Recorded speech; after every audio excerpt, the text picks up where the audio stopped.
Bonjour à tous, aujourd'hui je vous parle de Merchants of Dunuang, un jeu de collection de Gabriele Bubola illustré par Martin Mottet, jouable de 2 à 4 joueurs de 8 ans et plus et pour des parties d'environ 30 minutes. Avant de passer à la suite, pensez à vous abonner à la chaîne si vous appréciez ce que vous regardez.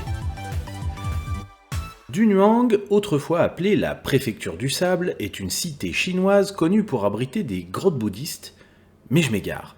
C'était avant tout une étape importante de la route de la soie et c'est là ce qui nous intéresse puisque dans Merchants of Dunuang, les joueurs tenteront d'être les premiers à obtenir 4 jetons de majorité sur leur étal et 4 marchandises différentes dans leurs mains.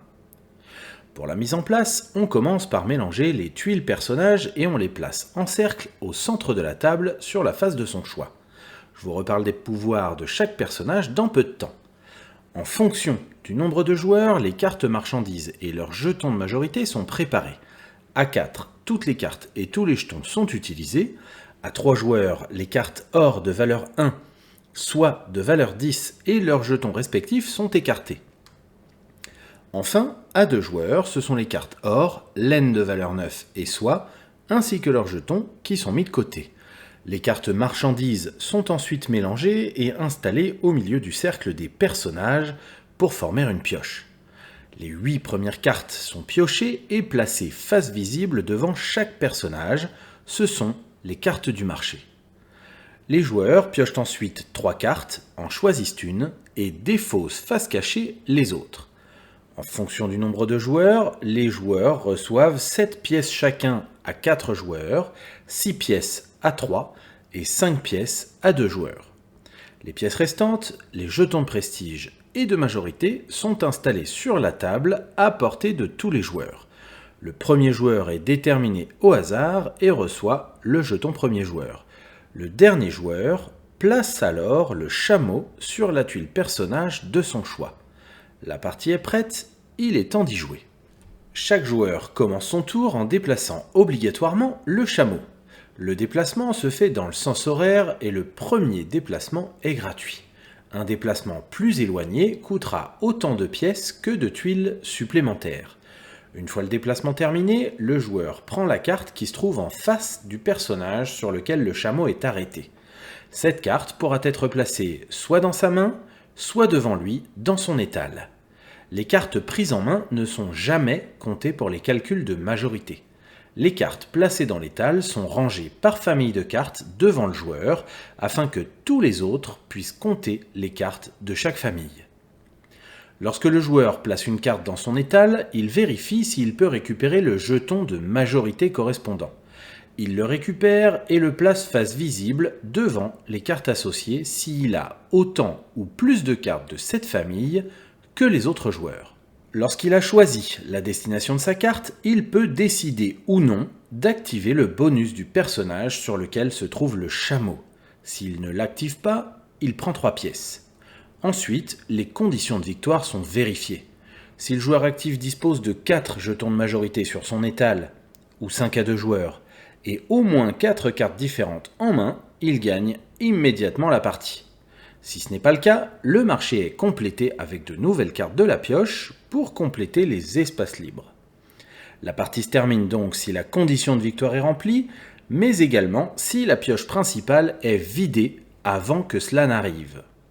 Alors le tour se termine jusqu'au dernier joueur et le décompte final commence. Les points ne sont comptés que si la condition principale de victoire n'est pas atteinte.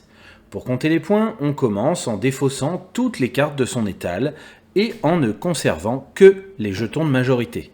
Chaque jeton de majorité vaut 2 points, chaque jeton de prestige vaut 1 point. Enfin, les mains des joueurs sont révélées.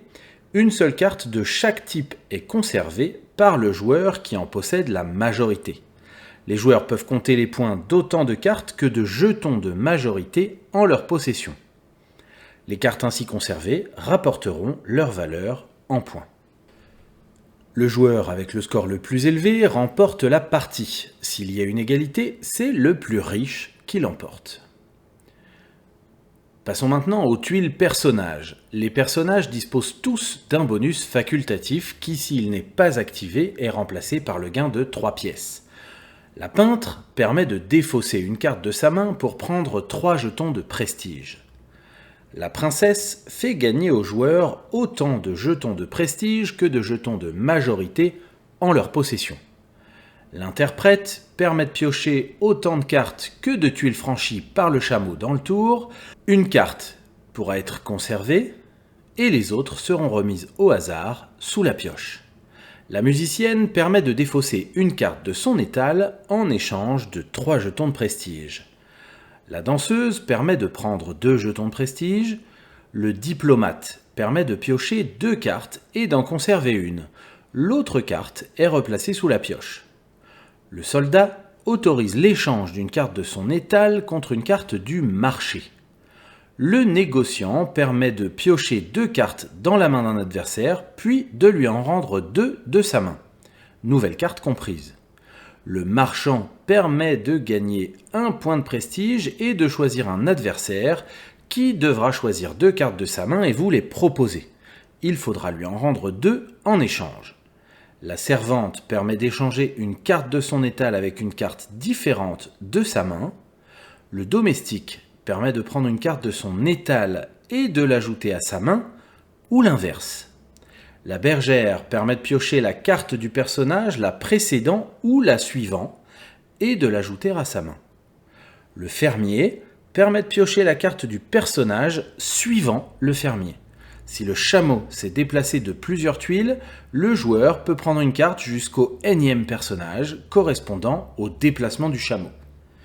Enfin, le manichéen et le bouddhiste permettent de retourner un jeton de majorité en sa possession afin de le protéger. Dans les 2 cas, une majorité franche ne le protège pas du vol. En cas d'égalité, le manichéen permettra de retourner de nouveau le jeton au lieu de le donner. Quant au bouddhiste, il faudra payer 2 pièces pour prendre son jeton de majorité. Attention, lors des modifications de cartes dans son étal, la majorité peut changer. Le joueur actif peut remporter une majorité grâce à l'un de ses bonus, mais il peut également la perdre, auquel cas le jeton retourne au centre de la table. Merchants of Dunuang est un jeu de collection très agréable, il est rapide à prendre en main, l'équilibrage pour 2 ou 3 joueurs fonctionne très bien. L'iconographie est très claire et permet de ne pas avoir à garder la règle du jeu ouverte pour les bonus des personnages après la première partie. Les parties s'enchaînent vite et il est possible de prendre sa revanche tout de suite après la fin de la première partie. Un jeu qui sortira régulièrement, je pense. C'est maintenant terminé pour cette vidéo de mise en place et règles du jeu Merchants of Dunuang. J'espère que ça vous a plu. Si vous remarquez des erreurs ou que vous avez des questions, n'hésitez pas à le signaler dans les commentaires. N'oubliez pas non plus de liker la vidéo et de vous abonner. Maintenant, c'est à vous d'y jouer.